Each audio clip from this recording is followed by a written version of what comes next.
जय हिंद साथियों, यदि आप तैयारी कर रहे हैं सीटेट परीक्षा 2026 की तो यह वीडियो आपके लिए।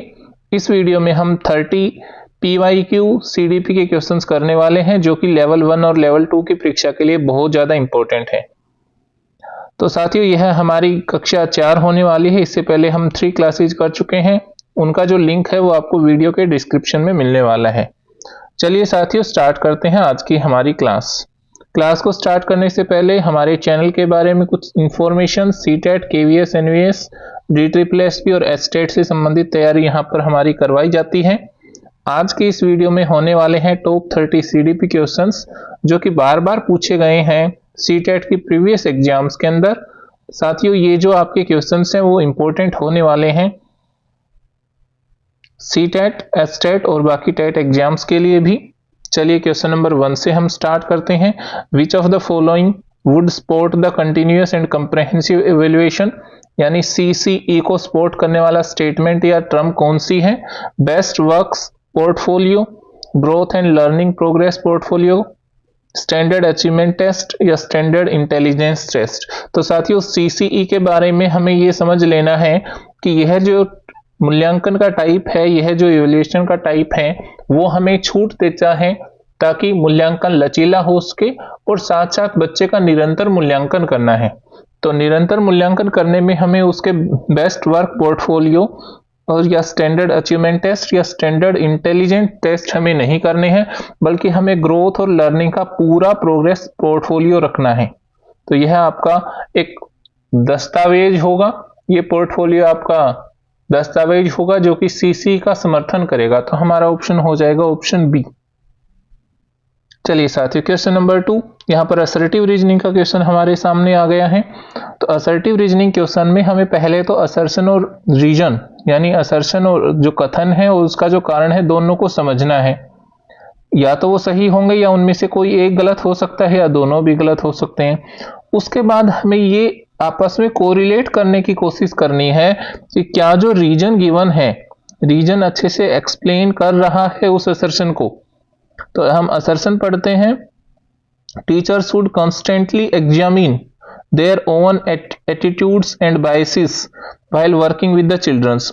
बच्चे की प्रोग्रेस के दौरान टीचर को खुद के बारे में भी आकलन करते रहना है कि उसके दृष्टिकोण कैसे हैं और वो बायसेस यानी पूर्वाग्रहों की जांच करनी है। तो ये एक सही कथन है। दूसरा हम कथन पढ़ते हैं, the process of problem solving is hindered by the function fixedness, यानी कि अगर बच्चे के अंदर कार्यात्मक स्थिरता है तो उससे समस्या समाधान की प्रक्रिया बाधित होती है। कथन ये भी सही है।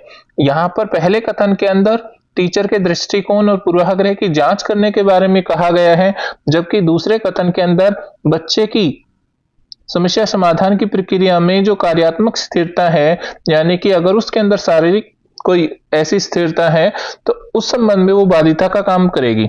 तो कथन तो दोनों सही हैं साथियों, लेकिन आपस में ये रिलेट नहीं कर पा रहे हैं। तो यहाँ पर हम कहेंगे A और R दोनों सही हैं, परंतु A की जो R है वो सही से एक्सप्लेन उसको नहीं कर पा रहा है। We will go with option 2, यानी ऑप्शन बी के साथ हम जाएंगे। Both A and R are true but R is not the correct explanation of A। चलिए साथियों, क्वेश्चन नंबर 3 की तरफ हम बढ़ते हैं। While talking about his poor marks, किसी बच्चे अभी के अच्छे मार्क्स नहीं आए हैं, उसने कहा है I just don't have the sense for the numbers, अंकों की समझ उसको नहीं है। यानी कि वह अपने जो कम मार्क्स का जो पूरा कारण है, उसने बताया कि उसको अंकों की बेसिक समझ नहीं है। क्या वो इस यहाँ पर किस्मत को दोष दे रहा है? तो किस्मत को तो दोष नहीं दिया, उसने क्लियर कहा है कि मुझे अंकों की समझ नहीं है। क्या वो उसने एग्जाम को डिफिकल्ट बताया? कुछ बच्चे होते हैं जो कहते हैं भाई पेपर ही इतना डिफिकल्ट आया था, हालांकि मेरी गलती नहीं है। कुछ कहते हैं भी मेरे प्रयास में कमी रही। अब यहाँ पर जो ये बच्चा है अभी कह रहा है कि उसके अंदर एबिलिटी नहीं है, उसको अंकों की ज्यादा समझ नहीं है। तो यहाँ पर हम उसकी जो परफॉर्मेंस है, उसका जो कारण है वो कहेंगे कि लैक ऑफ एबिलिटी, यानी कि उसके अंदर अंकों के बारे में समझ की योग्यता का अभाव है। तो साथियों, ऑप्शन डी के साथ हम जाएंगे क्वेश्चन नंबर 3 में। चलिए क्वेश्चन नंबर 4 रीड करते हैं। According to the Lev Vygotsky theory, Which of the following is recommended approach in the order to optimize the students learning experience? तो साथियों हमने पिछले क्लासेस में भी डिस्कस किया था कि लेव वाइगोत्स्की जो है, लेव वाइगोत्स्की ZPD के बारे में बात करता है, जोन ऑफ प्रोक्सिमल डेवलपमेंट। वो कहता है कि बच्चा स्वयं भी विकास कर सकता है, लेकिन बच्चे को अगर थोड़ा सा सहारा बाहर से दे दिया जाए, स्कैफोल्डिंग बाहर से कर दी जाए, अगर सहारा बच्चे को देना चाहिए ताकि बच्चा अपने मैक्सिमम जो उसका ऑप्टिमल लेवल है, उसका जो ऑप्टिमल लेवल है वहां तक बच्चा पहुंच पाए, और उसके लिए टीचर को सहारा देना पड़ेगा। हमने बात की थी एनसीईआरटी की बुक्स के अंदर दिए गए हिंट के बारे में, या कुछ ऐसे क्वेश्चंस जिसमें कुछ आंसर दिए होते हैं और आधे आंसर की जगह ब्लैंक होता है, तो वो सारे लेव वाइगोत्स्की के इसी सिद्धांत को समर्थन करते हैं। चलिए अब हम ऑप्शंस पढ़ते हैं। Providing students with the work that is completely unrelated to their current level, यानी बच्चे का लेवल है मान के चलिए 3rd क्लास का, और उसको हम 8th क्लास का क्वेश्चन दे दें, तो ये तो बिल्कुल गलत हो जाएगा वाइगोत्स्की के अनुसार, तो पहला ऑप्शन गलत है। चलिए हम फर्स्ट को पहले क्रॉस कर लेते हैं, फर्स्ट आपका आंसर नहीं होगा। Providing student with the work that is just beyond their current level of understanding, थोड़ा सा उसकी पहुंच से बाहर है, और with the appropriate support and guidance, जिसके लिए उसको थोड़े से सहारे की और थोड़े से मार्गदर्शन की आवश्यकता होगी। तो ये काफी हद तक हमें सही लग रहा है कि थोड़ा सा जो बच्चे का लेवल है उससे हम ऊपर के क्वेश्चन दे सकते हैं। हाँ, उसमें बच्चे को हिंट की जरूरत है, थोड़ी सी गाइडेंस की जरूरत है। क्वेश्चन नंबर 3 अगर हम देखें, प्रोवाइड नो सपोर्ट, तो बच्चे को हमें स्कैफोल्डिंग तो प्रोवाइड करवानी है, थोड़ा बहुत सहारा देना है ताकि बच्चा अपने ऑप्टिमम लेवल तक पहुंच जाए। क्वेश्चन ऑप्शन नंबर 4 है providing students with the work that can be manage and completely individual, यानी बच्चा स्वयं ही उस काम को कर पाए, तो कुछ देर के बाद वो उसको नीरस लगेगा और बच्चे का वहां तक तो उसके लेवल बन ही चुका है। इट मीन्स हम जाएंगे ऑप्शन बी के साथ, जो हमें क्लियरली ये बताता है कि ZPD के अनुसार बच्चे को वह कार्य दिया जाना चाहिए जिसमें कोई भी कुशल व्यक्ति, यानी कि जिसको पहले से किसी फील्ड के अंदर कुशलता हासिल है, वो बच्चों को स्कैफोल्डिंग दे, और स्कैफोल्डिंग का मतलब है सहायता प्रदान करना। जैसे कि बच्चे शुरू में साइकिल चलाना सीखते हैं, तो बच्चे जब पैडल मारते हैं लेकिन उसके पेरेंट्स, बड़े भाई बहन पीछे से साइकिल को सहारा देते हैं ताकि बच्चे को थोड़ा सा फैसिलिटेट किया जा सके और बच्चा धीरे धीरे पैडलिंग करना सीख सके। इसी प्रकार से साथियों हम क्लास 1 और 2 के अंदर जब बच्चे पहली बार लिखना सीखते हैं, तो या तो पेरेंट्स के द्वारा या बड़े भाई बहन के द्वारा या टीचर के द्वारा बच्चे की उंगलियों के अंदर पेंसिल पकड़ाकर ऊपर से टीचर ही बच्चे का हाथ पकड़ के लिखवाते हैं या पेरेंट्स ही बच्चे का हाथ पकड़ के लिखवाते हैं, वही प्रक्रिया यहां पर दी गई है और उसी को स्कैफोल्डिंग का नाम दिया है। वाइगोत्स्की का समीपस्थ विकास का सिद्धांत, जोन ऑफ प्रोक्सिमल डेवलपमेंट, बहुत इंपॉर्टेंट है आपके एग्जाम के लिए। क्वेश्चन नंबर 5 हम देखते हैं, which of the following best describes the role of the teacher. Progressive education John Dewey ने दी थी, तो प्रोग्रेसिव एजुकेशन की जहां हम बात करते हैं जॉन डीवी हम लिख लेते हैं। जॉन डीवी का सिद्धांत है और वो कहते हैं कि टीचर जो है, टीचर एक फैसिलिटेटर है। फैसिलिटेटर यानी कि टीचर डेमोन्स्ट्रेट भी नहीं कर सकता, टीचर फैसिलिटेटर है, वो सुविधा दाता है एक प्रगतिशील शिक्षा के अंदर। और प्रगतिशील शिक्षा के अंदर अगर साथियों फैसिलिटेटर का ऑप्शन नहीं आता है तो फिर गाइड का ऑप्शन भी सही हो जाएगा। हालांकि गाइड से ज्यादा सही है हमारा फैसिलिटेटर। तो क्या वो प्राइमरी सोर्स है नॉलेज का? नहीं जी। क्या वो फैसिलिटेटर है? ऑप्शन बी हमारा सही लग रहा है। The teacher implements the prescribed, बिल्कुल भी नहीं। ऐसा नहीं है कि एनसीईआरटी ने या सीबीएसई ने कोई करिकुलम दे दिया और हम उसको एज इट इज फॉलो करें। हर एक बच्चे की आवश्यकता के अनुसार हमें उसमें कुछ मॉडिफिकेशन, कुछ चेंज जरूर करने हैं। The teacher leaves the children on their own work of independentality, इसका मतलब है कि बच्चे को उसी खुद के हाल पे छोड़ दें, ऐसा नहीं करना है। हर एक बच्चे के अंदर सुधार लाने की कोशिश करनी है एक टीचर को। तो ऑप्शन बी यानी कि एक सुविधादाता जहां पे फैसिलिटेटर है, वो है एक टीचर का role. Harvard Gardner concepts of intelligence implicates that, जो हार्वर्ड गार्डन की बहुबुद्धि सिद्धांत है उसके बारे में हम देखेंगे। तो everyone processes and understanding the word in the same way, क्या हर एक व्यक्ति संसार को एक ही तरीके से समझता है? बिल्कुल गलत। हार्वर्ड गार्डनर तो कहता है कि मल्टीपल इंटेलिजेंस है, कि इंटेलिजेंस सिर्फ वो नहीं है जिसमें बच्चे ने कुछ क्वेश्चंस को रटा और आंसर दिया, बल्कि उसके अनुसार इंटेलिजेंस वो भी है अगर कोई म्यूजिक के अंदर जिसका डोमेन है, किसी का कोई फिजिकली स्ट्रांग हो सकता है, कोई दौड़ने में अच्छा हो सकता है, कोई चित्रकार अच्छा हो सकता है, तो वो सारे डिफरेंट डोमेन्स हैं, उसके बारे में हार्वर्ड गार्डनर ने कहा था। तो human beings differ in their abilities in the different domains, ये बिल्कुल सही बात है। Intelligence only have the one dimension, उन्होंने तो मल्टीपल डायमेंशंस का सिद्धांत दिया था। Intelligence is only about the practical learning, practical learning के बारे में नहीं है। प्रैक्टिकल लर्निंग के अलावा यहाँ पर कोग्निटिव, यहाँ पर सामाजिक क्षमताएं भी होती हैं। तो यहाँ पर जहां पर हम बात करते हैं इंटरपर्सनल और इंट्रापर्सनल की, व्यक्ति की समझ की वह दूसरों को कैसा समझता है, व्यक्ति की समझ की वो स्वयं को कैसा समझता है, वह भी इंटेलिजेंस है। तो ये केवल प्रयोगात्मक अधिगम नहीं है, केवल एक आयाम नहीं है, और सभी लोग समान रूप से समझते नहीं हैं। सभी लोगों का दुनिया को समझने का, ज्ञान को ग्रहण करने का और उसको प्रयोग करने का अपनी अपनी अलग अलग क्षमताएं, अलग अलग योग्यता और अलग अलग आयाम हैं। तो ऑप्शन बी के साथ हम जाएंगे। जहां पर हम क्वेश्चन नंबर 7 को देखें, which of the following sequence of the representation of the concepts according to the childrens gradual development of the cognitive ability.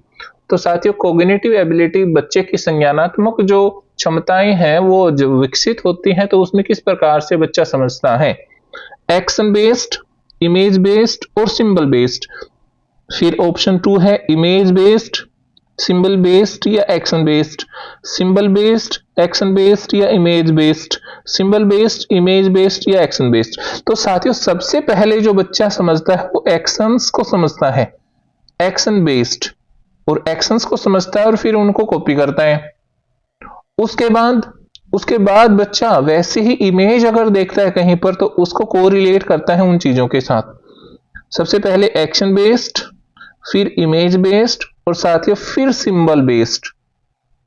तो इसका हम उदाहरण कैसे ले सकते हैं? इसका उदाहरण हम ले सकते हैं कि बच्चे ब्रूनर जो थे, जब हम ब्रूनर के कॉग्निटिव डेवलपमेंट के बारे में बात करते हैं, तो वहां पर हमारी 3 स्टेजेज आती हैं, इनएक्टिव स्टेज, आइकॉनिक स्टेज और सिंबॉलिक स्टेज। जहां पर इनएक्टिव स्टेज के अंदर साथियों बच्चा जो है वो समझता है एक्शंस को, आइकॉनिक एज के अंदर बच्चा समझता है आइकन्स को यानी इमेजेस को, और सिंबॉलिक एज के अंदर बच्चा सिंबल्स के आधार पर अपनी कोग्निटिव अप्रोच डेवलप करता है, और यही बच्चे की कोग्निटिव एबिलिटी है। तो यानी कि सबसे पहले बच्चा विकसित करेगा अपने एक्शन बेस्ड लर्निंग को, तो एक्शन बेस्ड लर्निंग के बाद वो जाएगा इमेज बेस्ड और थर्ड जाएगा सिंबल बेस्ड। तो ऑप्शन ए के साथ हम इस क्वेश्चन के आंसर में जाने वाले हैं। क्वेश्चन नंबर 8 साथियों, teacher should provide the emotional support to the children in the classroom to ensure the effective learning. अगर इफेक्टिव लर्निंग चाहिए तो इमोशनल सपोर्ट बच्चे को देना ही पड़ेगा। तो ये कथन बिल्कुल सही है। अब रीजन देखते हैं, emotions and the cognitions are related in the complex way. ये हमारे क्वेश्चन पहले भी आया है कि कोग्निशन और जो इमोशंस हैं वो कैसे रिलेटेड हैं। कोग्निशन और इमोशंस के बीच में रिलेशन तो है, बट आज तक स्पष्ट रूप से कोई भी कोग्निशन और इमोशंस की रिलेशनशिप को एक ही सिंगल वे के अंदर डिफाइन नहीं कर पाया है। तो यहां पर एक वर्ड आता है इंटरवूवन, यानी कि कोग्निशन और इमोशंस एक दूसरे में इंटरवूवन है, एक दूसरे में गुथे हुए हैं। जहां पर हमने लिया था एग्जाम्पल पानी और आटे का, कि जब आटे को गूंथते हैं तो उसके बाद पता नहीं लगता कि आटा कहां पर है और पानी कहां पर है। जो हमारा गुथा हुआ आटा उसके अंदर पानी भी होता है और आटा भी होता है, लेकिन वो एक दूसरे से कॉम्प्लेक्स वेज के द्वारा रिलेटेड होते हैं। तो साथियों यहां पर इमोशंस और कोग्निशन एक दूसरे से रिलेटेड है, इसीलिए टीचर को बच्चे का कोग्निटिव अगर डेवलपमेंट करना है, सोशल डेवलपमेंट करना है, तो इमोशनल सपोर्ट बच्चे को देना ही पड़ेगा। तो यहां पर हमारा असर्शन है वो सही है, क्योंकि टीचर के द्वारा प्रोवाइड किया जाना चाहिए बच्चे को इमोशनल सपोर्ट। और उसका जो रीजन है जहां पर इन्होंने बताया कि इमोशन और कोग्निशन आपस में रिलेटेड हैं कॉम्प्लेक्स वेज के द्वारा, that's why the teacher should support the students in their in the emotional way so that the effective learning can be done. So we will go with option 1. Option 1 जो कि कहता है both the assertion and the reason both are true and the reason is the correct explanation. अब साथियों हम देखेंगे question number 9. Which of the following statement about the development is correct? तो वृद्धि और विकास के बारे में हमेशा क्वेश्चन आते हैं. Development is a discontinuous process, तो यही बात गलत हो गई. वो तो एक कंटिन्यूअस प्रोसेस है, निरंतर सतत चलने वाली प्रक्रिया है. Development is spiral manner not linear. हाँ जी, ये बात सही है कि एक स्पाइरल के जैसे बढ़ता है, यानी कि स्पाइरल के जैसे ऊपर की तरफ बढ़ता है. जो डेवलपमेंट है वो लीनियर नहीं है, लाइन के जैसे सीधा नहीं चलता है. अब स्पाइरल के जैसे हमें ये समझना है साथियों, मान के चलिए बच्चे का विकास हो रहा है. बच्चे के विकास के बाद कुछ अवस्थाएं ऐसे भी आएंगी जहां पर बच्चे के विकास की गति स्लो हो जाएगी, फिर अचानक से बढ़ेगी, फिर अचानक से बढ़ेगी, फिर अचानक से बढ़ेगी. तो एक स्पाइरल के जैसे बच्चे का जो विकास है वो बढ़ता है. ऑप्शन सी को हम देखते हैं, development proceeds from specific to general. तो यहां पर सिद्धांत को उल्टा दिया है, जबकि जो हमारा मेथड है डेवलपमेंट के बारे में अगर हम बात करें, पहले जर्नल डेवलपमेंट होता है और उसके बाद वो स्पेसिफिक एबिलिटीज को डेवलप करता है. तो ऑप्शन सी भी हमारा गलत है. Different aspects of the developments are independent. नहीं जी, वो डिपेंडेंट होते हैं. बच्चे का अच्छे से कोग्निटिव डेवलपमेंट उसके सोशल डेवलपमेंट को अफेक्ट करेगा, बच्चे का फिजिकल डेवलपमेंट उसके कोग्निटिव डेवलपमेंट और इमोशनल डेवलपमेंट को अफेक्ट करेगा. सो इस प्रकार से हम देख सकते हैं कि ऑप्शन डी भी गलत है. तो ऑप्शन हमारा जो सही हुआ वो है ऑप्शन बी, यानी कि development occurs in the spiral manner not in the linear form. Question number 10 साथियों, according to the Vygotsky children regulate their own behaviour through. तो ये क्वेश्चन बार बार हमारा आया है कि जहां पर पियाजे और वाइगोत्स्की अपनी अपनी अलग अलग बातें प्रस्तुत करते हैं उस संबंध में, जब बच्चा अपने व्यवहार को नियमित करता है, जहां पर बच्चा स्वयं से बात करता हुआ, खेलता हुआ बच्चा स्वयं से बात करता है, छोटा बच्चा, तो वाइगोत्स्की ने उसको इनर स्पीच का नाम दिया है. वाइगोत्स्की उसको आत्मवाक कहता है, और जबकि जो पियाजे है, पियाजे उसको ईगोसेंट्रिक स्पीच कहता है. ईगोसेंट्रिक स्पीच, तो ईगोसेंट्रिक स्पीच जो है वो पियाजे कहता है, जबकि प्राइवेट स्पीच या इनर स्पीच कहता है आपका वाइगोत्स्की. और वाइगोत्स्की का मानना है कि बच्चे अपने व्यवहार को नियमित करते हैं, रेगुलेट करते हैं स्वयं से ही बातें करके, और उसी को इनर स्पीच का, यानी कि एक बच्चा है उसके सामने बहुत सारे खिलौना है और वो खिलौनों से खेलते खेलते इस प्रकार से स्वयं से बातें करता है कि उसका व्यवहार नियमित होता है और वो खेल रहा है अपना पूरा खेल. तो यहां पर हम जाएंगे ऑप्शन बी के साथ, जो कि है यूज ऑफ इनर स्पीच. साथियों question number 11, which pedagogical approach would be adopted by the teachers who firmly believes in the constructivism approach. यानी कि अगर हमें बच्चे को सिखाना है फ्लोटिंग और सिंकिंग, तो उसके लिए अगर हमें कंस्ट्रक्टिव अप्रोच यानी कंस्ट्रक्टिव अप्रोच के अनुसार बच्चा स्वयं ही करके सीखेगा. तो संरचनावादी जो शिक्षक है, यहाँ पर बच्चा उसका मानना है कि बच्चे ज्ञान का निर्माण स्वयं करते हैं, बच्चे ही स्वयं साइंटिस्ट हैं. तो इस अप्रोच के दौरान क्या लेक्चर मेथड तो बिल्कुल भी नहीं. शोइंग वीडियोस, क्या सिर्फ वीडियोस दिखाने से एक बात बनेगी? नहीं. शोइंग पावर पॉइंट प्रेजेंटेशन नहीं. पर क्या गाइडेड डिस्कवरी? हाँ जी, बच्चे के लिए सामग्री एकत्रित की जाए, बच्चे को उदाहरण प्रस्तुत किए जाएं और स्वयं बच्चा करके सीखे. टीचर का रोल या तो गाइड का हो, गाइड के अलावा अगर और भी अच्छा रोल देखें तो फैसिलिटेटर. टीचर वहां पर आपको फैसिलिटेट कर रहा है, यानी कि जो सामान चाहिए, जो अरेंजमेंट चाहिए, जो कई बार सुधार चाहिए अरेंजमेंट में, वो टीचर के द्वारा होंगे. बाकी बच्चा स्वयं सीखेगा. तो यहां पर हम जाएंगे ऑप्शन डी के साथ. विच of the following is not effective learning? Effective memory technique for meaningful learning. तो मीनिंगफुल लर्निंग के अंदर कॉन्सेप्ट मैपिंग सही बात है, मनीमोनिक्स सही बात है, एलेबरेटर रिहर्सल सही बात है, लेकिन जो रोट लर्निंग है या रोट रिहर्सल है, रटना और दोहराना, वो सबसे गलत है. तो उसने यही कहा था कि सबसे गलत यहाँ पर कौन सी इफेक्टिव लर्निंग नहीं होगी, तो ऑप्शन ए के साथ जाएंगे। जहां पर भी रटना आता है वो प्रोग्रेसिव एजुकेशन के ऑपोजिट प्रिंसिपल हैं। Which of the following is not a characteristic, फिर से उन्होंने कहा कि कौन सा सिद्धांत नहीं है, कौन सी विशेषता नहीं है of the well formulated critical thinking questions. तो साथियों क्रिटिकल थिंकिंग क्वेश्चंस के अंदर जो बच्चा होता है, बच्चे को अपनी सोच को तथ्यों के आधार पर नहीं बल्कि विश्लेषण और मूल्यांकन के आधार पर उत्तर देना होता है। तो यहां पर अगर हम देखें, it's open ended and allow for the multiple answer. हाँ जी, एक क्रिटिकल थिंकिंग के जो क्वेश्चन होंगे उनके आंसर मल्टीपल्स होंगे। It based on the primarily on the factual information. Factual information का मतलब है बच्चा अपनी मेमोरी के अकॉर्डिंग आंसर दे रहा है, और क्रिटिकल जो अंडरस्टैंडिंग है वो उसके नॉलेज बेस के ऊपर डिपेंडेंट नहीं है, बल्कि जो एप्लीकेशन है, एप्लीकेशन एस्पेक्ट है, और एप्लीकेशन के बाद भी अगर हम और उससे ऊपर जाएं तो क्रिएटिव जो एस्पेक्ट है लर्निंग का उससे रिलेटेड है। तो नॉलेज बेस्ड जो क्वेश्चन होंगे वो सिर्फ आपकी रोट लर्निंग या रोट मेमोरी के आधार पे होते हैं। तो ऑप्शन बी आपका गलत है। It requires analysis and evaluation of the information, option C भी सही है।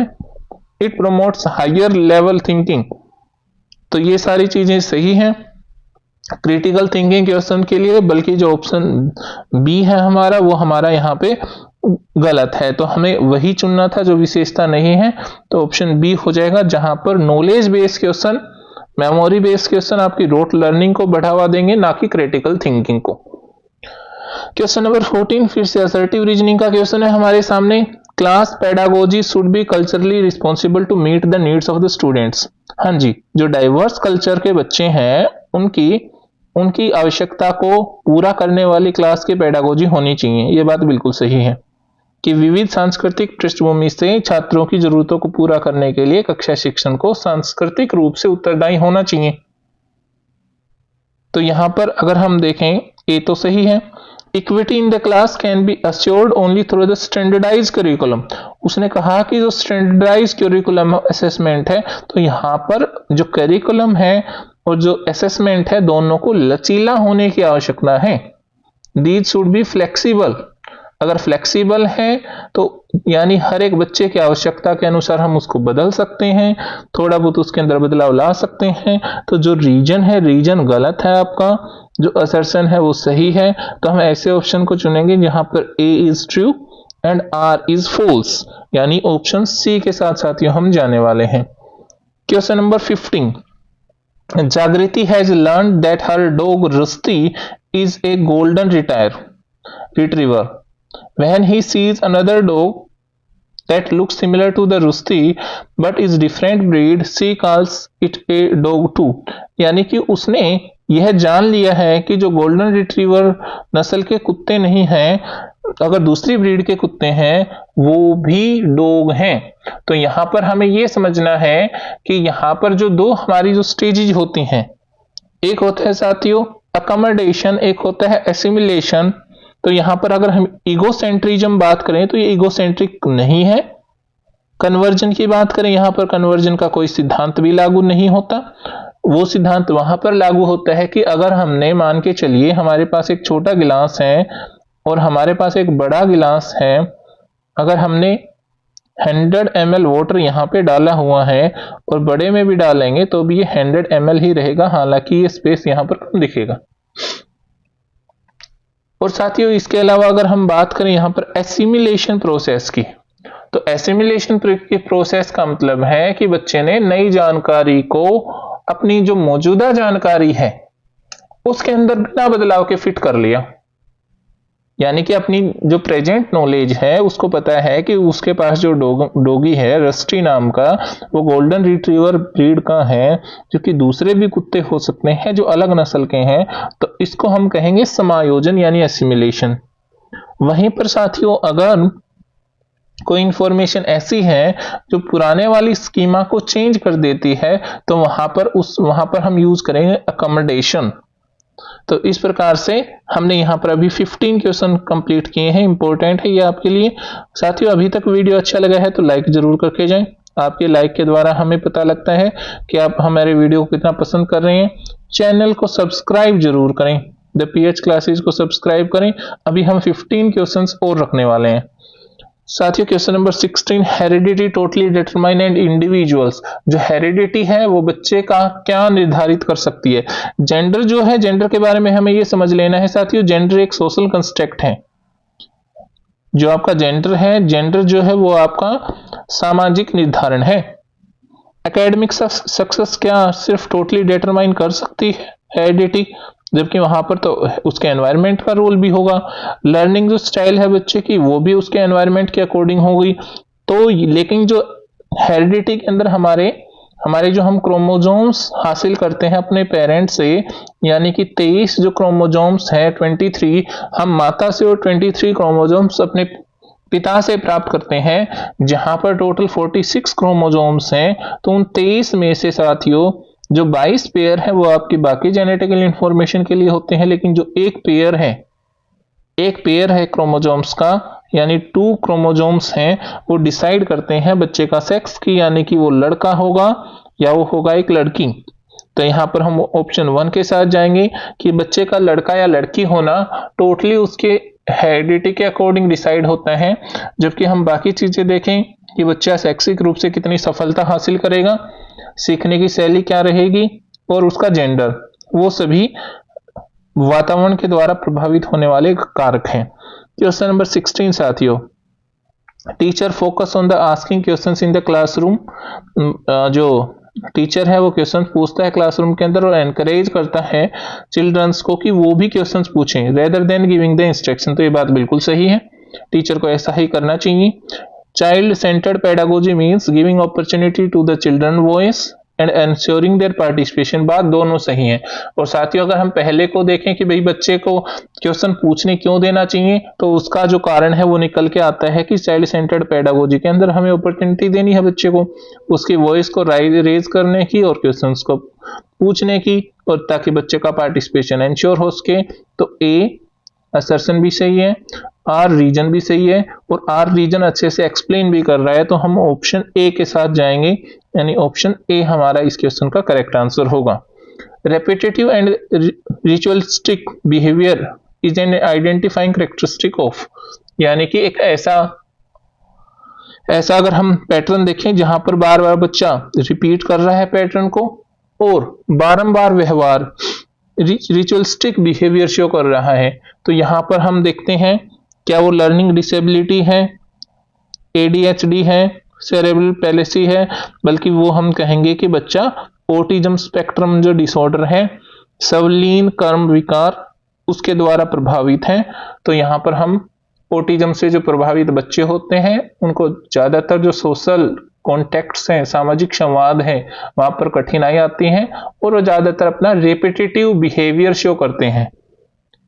तो इस वजह से ऑटिज्म वाले बच्चे को के लिए अलग से जो उसकी लर्निंग स्टाइल है वो उसको डेवलप की जाती है। यहां पर हम क्वेश्चन नंबर 19 देखें। Learners feels engaged and actively involve in the process of learning, कि कब जो लर्नर है वो एंगेज रहेंगे और एक्टिवली इन्वॉल्व होंगे लर्निंग की प्रोसेस में। Activities are related to their context, बात बिल्कुल सही है। Focus of the learning is repetition, और अगर मेमोरी बेस्ड है तो बच्चा सक्रिय रूप से महसूस नहीं करेगा, जबकि वो इग्नोरेंस महसूस करेगा और धीरे धीरे बच्चे का जो इंटरेस्ट है वो खत्म हो जाएगा उस प्रोसेस से। Socio emotional needs are ignored, तो बच्चे की कोई भी नीड हमें इग्नोर तो करनी ही नहीं है। देयर प्रायर नॉलेज इज डिसगार्डेड, तो बच्चा फिर महसूस कैसे करेगा जुड़ाव। तो बच्चा इंटीग्रेशन तभी महसूस करेगा जब हम उसको कॉन्टेक्स्ट दें, उनको रिलेटेड कॉन्टेक्स्ट दें एक्टिविटीज को। तो ऑप्शन ए के साथ साथियों हम जाने वाले हैं। फिर हम बात करते हैं क्वेश्चन नंबर 20 की। Childrens with the learning disability learning difficulty, यानी कि बच्चे के अंदर अगर सीखने से संबंधित कोई समस्या है या कठिनाई है, उससे हम क्या समझेंगे। Have disability in the reading due to their poor sight, तो यह जो पुअर साइट है उसके अंदर हम सीखने लर्निंग डिसेबिलिटी नहीं कहेंगे, तो यहां पर लर्निंग डिसेबिलिटी नहीं है ये। Have problems in regulating their emotions, ये भी नहीं है। Have confusion with the letters and alphabets that look alike, हाँ जी। तो यहां पर हम देखेंगे कि बच्चा अक्सर बी और डी में, पी और क्यों में, इनमें बच्चा जनरली कंफ्यूज रहता है। 6 में और 9 में इनमें बच्चा जनरली कंफ्यूज रहता है, जो अक्सर उनको एक जैसे दिखाई देते हैं। और ये जो लर्निंग डिसेबिलिटी डिफिकल्टी है, इसको हम कहेंगे डिसलेक्सिया। डिसलेक्सिया तो डिसलेक्सिक जो बच्चा होता है उसको जनरली प्रॉब्लम आती है लेटर रिकॉग्नाइजेशन में। तो साथ ही ऑप्शन डी जो है हैव वेरी लो आईक्यू, तो ये भी नहीं है। तो ऑप्शन सी के साथ हम यहां पर जाएंगे। Question number 21, feral childrens those who experience severe human social deprivation since very young age. अगर बच्चे ने बचपन से ही काफी ज्यादा गंभीर रूप से सामाजिक अभाव को महसूस किया है, usually have delayed and hindered development, and despite rehabilitation the improvement in the certain domains of the development is likely to be subordinate. This period where the development is significantly influenced, तो एक वो सतर जहां पर ये बच्चे का काफी ज्यादा जो विकास है वो महत्वपूर्ण रूप से प्रभावित हुआ है, उसको क्या कहेंगे। तो यहाँ पर हमें यह अवधि जिसमें विकास पर्यावरणीय समर्थन से महत्वपूर्ण रूप से प्रभावित होता है, it's a very sensitive time. तो यहाँ पर हम कहेंगे कि ये बच्चे के लिए बहुत सेंसिटिव पीरियड है। ये ना तो नेटिव, ना ही डिडक्टिव, ना ही इंट्यूटिव पीरियड है, जबकि बच्चे के लिए संवेदनशील अवस्था है, क्योंकि बच्चे ने कम उम्र में ही गंभीर रूप से सामाजिक अनुभव को महसूस किया है और इससे बच्चे के विकास में देरी हो गई। अब बच्चे का रिहेबिलिटेशन करना है हमें, तो रिहेबिलिटेशन करने के लिए जो हमारा पीरियड है, जो एक स्पेसिफिक टाइम है जहां पर सिग्निफिकेंटली इन्फ्लुएंस किया है एनवायरमेंट सपोर्ट को, तो इसको हम कहेंगे बच्चे का वेरी ही sensitive period. Preconceived generalization about the behaviour of the various genders, यानी विभिन्न जेंडर के व्यवहार के बारे में अगर हमारा पूर्व कल्पित सामान्यीकरण है, अगर पूर्व कल्पित सामान्यीकरण है यानी पहले से ही सोच बना रखी है। उदाहरण के लिए साथियों हम सोच प्रस्तुत कर सकते हैं कि एक एक्टिवा की और एक बाइक की आपस में टक्कर हो गई। एक्टिवा एक लड़की चला रही थी स्कूटी और लड़का बाइक चला रहा था, तो यहां पर एक पूर्वाग्रह है कि लड़की का ही दोष होगा। तो यहां पर हम कहेंगे, इस टर्म को कहेंगे जेंडर रूढ़िवादिता, यानी कि जेंडर स्टीरियोटाइप। चलिए साथियों, या हम एक उदाहरण और ले सकते हैं।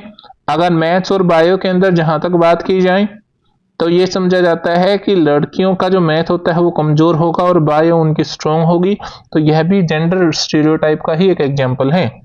In an inclusive classroom 23rd question है, जो कि हमारा समावेशी कक्षा की विशेषता के बारे में हमें बताता है। Special childrens always work on their own curriculum. नहीं जी, इंक्लूसिव एजुकेशन में तो अलग तो उनका थोड़ा सा करिकुलम होता है, लेकिन सिर्फ उनका करिकुलम नहीं होता, वो जनरल क्लास में बैठते हैं और स्पेशल क्लास में भी। All childrens have the access to and are included. हाँ जी, हर एक बच्चे को शामिल करना चाहिए, उसकी भाषा, जाति, धर्म आदि के आधार पर भेदभाव को छोड़कर। Special childrens are looked as the needy and dependent. नहीं जी, उनको ना सिर्फ दया के पात्र नहीं के तौर पे नहीं देखा जाता। All childrens follow the same curriculum. Curriculum तो सेम फॉलो करते हैं, लेकिन स्पेशल बच्चों के लिए स्पेशल करिकुलम भी होता है, यानी वो जनरल क्लास के पार्ट भी होते हैं और उनके लिए स्पेशल करिकुलम भी डिजाइन किया जाता है। तो ऑप्शन बी के साथ हम जाएंगे, जो कि मोस्ट अप्रोप्रिएट ऑप्शन है यहाँ पर। What is the primary purpose of asking the critical questions. तो अगर हम बच्चे से आलोचनात्मक सोच वाले प्रश्न पूछेंगे, तो इसका सिंपल हमारा मतलब है बच्चे को क्रिएटिव बनाना, बच्चे के क्रिटिकल थिंकिंग को डेवलप करना, प्रॉब्लम सॉल्विंग एबिलिटी को बढ़ाना, ना कि बच्चे को मेमोराइज करने की इंफॉर्मेशन देना। सिर्फ बच्चे को रटना नहीं है, बल्कि एप्लीकेशन बेस्ड के आधार पर बच्चे को स्वयं ही क्रिटिकली सोचकर ये भी सोचना है, डाइवर्जेंट थिंकिंग को हमें बढ़ावा देना है क्रिटिकल क्वेश्चंस को पूछकर। तो to enable the children to develop the procedural knowledge, नहीं जी। नॉलेज और अंडरस्टैंडिंग स्किल, नहीं जी। प्रमोट करना है हमें हायर लेवल थिंकिंग को और प्रॉब्लम सॉल्विंग स्किल्स को, बिल्कुल सही। बच्चे को इंफॉर्मेशन को मेमोराइज नहीं करवाना है। ऑप्शन सी के साथ हम जाएंगे। विच of the following is the correct about the process of learning socio constructive theory, यानी कि जो सामाजिक संरचनावादी सिद्धांत है उसका मुख्य रूप से अगर हम देखें तो वो कहते हैं, वाइगोत्स्की ने कहा था कि भाई सीखना समाज और दूसरों के साथ बातचीत के माध्यम से होता है, यानी कि लर्निंग वो आपका पर्सनल एक्टिविटी नहीं है, बल्कि it's a social activity, social process है। Learning as individualistic property, isolation में कोई नहीं सीख सकता, सिर्फ क्लासरूम के अंदर लर्निंग नहीं होती। पैसिव तो बिल्कुल भी नहीं है, एक्टिव प्रोसेस है जिसमें बच्चा एक्टिव रहेगा, दूसरों के साथ इंटरेक्ट करेगा, सोसाइटी के साथ इंटरेक्ट करके नॉलेज को कंस्ट्रक्ट करना ही सोशल कंस्ट्रक्टिज्म है। तो यहाँ पर हम ऑप्शन डी के साथ जाएंगे, is a social process which makes the meaning. 26th question में अगर हम असर्शन देखें, while some children starts babbling and the uttering 2 words sentence at the 12 months, यानी कि कुछ बच्चे होते हैं जो बेबलिंग यानी बड़बड़ाना और अटरिंग शब्दों को बोलना शुरू करते हैं, जो 2 वर्ड्स के वाक्य होते हैं 12 मंथ्स में, कुछ भी 20 महीने तक नहीं बोल पाते। तो ये इंडिविजुअल डिफरेंसेस हैं। Development milestones are only suggestive and development of the individual childrens, yes. तो यहाँ पर जो इन्होंने कहा है कि भाई इस एज तक बच्चा ये चीजें विकसित कर लेगा, इस एज तक बच्चा चलना स्टार्ट कर देगा, इस एज तक इतना बोलना स्टार्ट कर देगा, वो सिर्फ सजेस्टिव हैं। ऐसा कुछ नहीं है कि जो पियाजे ने या बाकी कोग्निटिव जो हमारे अप्रोच वाले लोग हैं या दूसरे जो आपके मनोवैज्ञानिक हैं उन्होंने निश्चित कर दिया और उसी पूरे कार्यक्रम को बच्चा फॉलो करता है, बल्कि यह तो इस प्रकार से है कि देयर आर इंडिविजुअल डिफरेंसेस। तो डेवलपमेंट के बारे में सबसे पहला सिद्धांत ही हम ये पढ़ते हैं कि डेवलपमेंट एक इंडिविजुअल रेट्स होते हैं, उसके हर एक व्यक्ति का विकास अलग गति के आधार पर होता है। तो ऑप्शन ए और बी दोनों सही है, और साथ में ये सही से एक्सप्लेन इसलिए करता है क्योंकि आपके असर्शन में दिया कि एक बच्चा 20 महीने तक नहीं बोल पाता जबकि एक 12 महीने का बच्चा बोल पाता है। It simply suggest that development have the individual rates, कि डेवलपमेंट की जो गति है वो इंडिविजुअल व्यक्तिगत आधार पे तय होती है। Growth in height and weight of the example, तो बच्चे की जो इफेक्ट अगर हाइट और वेट के अंदर अगर हम बढ़ावा देखें तो ये बच्चे का क्वांटिटेटिव चेंज है, यानी कि बच्चे ने कोई नई चीज सीखी नहीं है बल्कि ये परिवर्तन सिर्फ मात्रात्मक है। तो क्वांटिटेटिव चेंज है। और क्वालिटेटिव चेंज कब होगा साथियों? क्वालिटेटिव चेंज को हम कहेंगे डेवलपमेंट और क्वांटिटेटिव चेंज को हम कहेंगे ग्रोथ।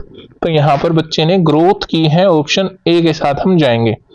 फिर साथियों क्वेश्चन नंबर 28 अगर हम देखें, 28 क्वेश्चन में वह represent his Heinz's dilemma Arunima reasons. तो हेंजिज डायलेमा जो भी इसने प्रस्तुत किया तो अरुणिमा ने तर्क दिया the law wasn't set for these circumstances, taking the drugs in this situation isn't really right but it's justified। तो किसी दवा को उसने लिया है वो सही तो नहीं था कानून की नजर में, परंतु उस परिस्थिति को देखते हुए उचित था। तो ये जो स्टेज है लॉरेंस कोलबर्ग के बारे में, कोलबर्ग ने हमारा नैतिक विकास का सिद्धांत दिया था, जहां पर अगर हम बात करें नैतिकता के विरोधाभास के बारे में तो व्यक्तिगत अधिकार यानी कि सोशल कंस्ट्रक्ट ओरिएंटेशन जो हमारा स्टेज है वहां पर ये हमें व्यक्ति समझता है कि ये नियम लचीले हैं और मानवता या अधिकारों के लिए उन्हें बदला जा सकता है, और यही सोशल कॉन्ट्रैक्ट जो ओरिएंटेशन है उस अवस्था को प्रदर्शित करता है। तो यहाँ पर अगर हम देखें पहला option social concern and conscience, नहीं जी, morality of the contrast and individual right and the democratic, ये बात बिल्कुल सही है कि नैतिकता का विरोधाभास हमें सामना करना पड़ता है कई बार व्यक्तिगत अधिकार और लोकतांत्रिकता के अंदर। ओरिएंटेशन टुवर्ड द पनिशमेंट और ओबीडियंस एक्सेप्टेंस लॉ नहीं है, instrument of purpose and exchange नहीं है। तो यहाँ पर अगर हम लास्ट वाले को समझें तो यहाँ पर एक हम प्रोवर्ब का यूज करते हैं कि आप मेरी कमर खुजाइए मैं आपकी कमर खुजाऊंगा। इट मींस लेना पर्पज जो है इंस्ट्रूमेंटल पर्पज और एक्सचेंज की जो बात की गई है। थर्ड के अंदर हम देखें बच्चा सिद्धांतों को फॉलो इसलिए करता है क्योंकि बच्चे को दिए गए कानून के अनुसार डर लगता है कि अगर कानून के अनुसार व्यवहार नहीं किया तो पनिशमेंट मिलने वाली है। सोशल कंसेंस और कंसाइसेंस के बारे में अगर हम बात करें, बच्चा सामाजिक सरोकार और विवेक के आधार पर फैसला लेता है, जबकि यहाँ पर मॉरलिटी ऑफ कॉन्ट्रास्ट है जहां पर विरोधाभास की भावना है कि हालांकि ड्रग लेना राइट नहीं है परंतु सिचुएशन के अकॉर्डिंग वो जस्टिफाइबल था। क्वेश्चन नंबर 29 अगर हम देखें which of the following is correct in the context of the gifted children, जो हमारे प्रतिभाशाली बच्चे होते हैं उनके संबंध में कौन सी बात सही है? Gifted children are free from the learning disability, ऐसा कुछ नहीं है कि वो डिसेबिलिटी से मुक्त हों। Gifted children certainly excels in all area, जरूरी नहीं है गिफ्टेड चिल्ड्रन, क्या पता स्पेसिफिक फील्ड के अंदर कुछ गाने में, कुछ दौड़ने में, कुछ खेलने में, कुछ पढ़ाई में, हर एक फील्ड के अंदर इंडिविजुअल गिफ्टेडनेस हो सकती है, प्रतिभाशालीता हो सकती है।